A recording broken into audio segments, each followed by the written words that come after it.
Shifting focus to the west, polls have closed in Denmark and results point to a split verdict in the country's general election with Prime Minister Mette Frederiksen in the lead, but short of a governing majority. Now, the broader left bloc is also expected to fall short, leaving Denmark headed towards another round of complex coalition negotiations. Now, that puts Frederiksen's bid for a third term on uncertain ground. Here's what she said after the election results were out. Listen to this.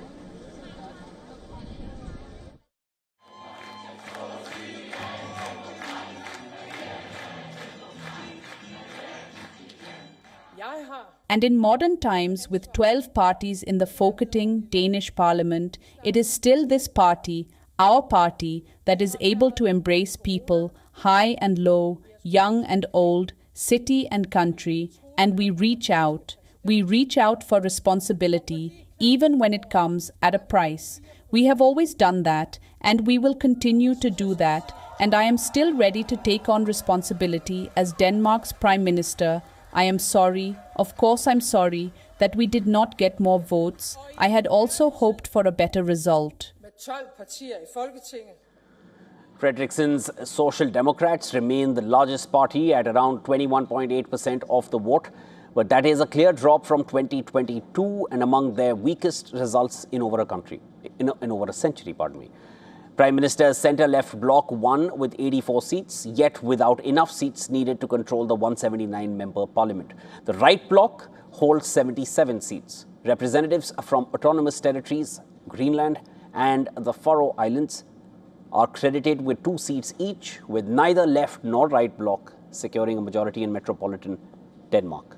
Smaller parties are once again poised to decide the outcome, particularly the moderates, who have 14 seats, which is led by Denmark's Foreign Minister, Lars Rasmussen, who might emerge as the kingmaker. One thing is that this is a small country with 6 million inhabitants in a world of 8 billion that is in upheaval. With war in Iran and war in Ukraine, we need to come together. We are small. We must unite. We must not be divided. We must not be red. We must not be blue. We must work together.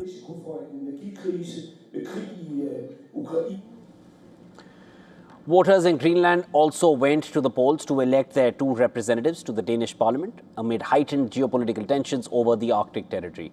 The Prime Minister of Greenland, Jens Frederik Nielsen, has called it the most important election for the Danish parliament in Greenland in history. We are in a time where we have a superpower trying to acquire us, taking us, control us. They have a desire to do it, so we are still in a very tense situation where we need to take some steps in the right direction. I think we do that, but it's still a serious situation. Okay.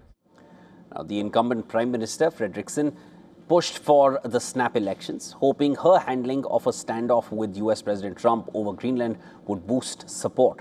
But voters say that campaign was ultimately dominated by domestic concerns, especially rising living costs, pension and taxation. Greenland has been a topic for debate in the media, but not really at this election, because this election has been more about national security and national matters than international policies, actually, which has been a little weird. We haven't talked that much about the big world, which is very much happening out there.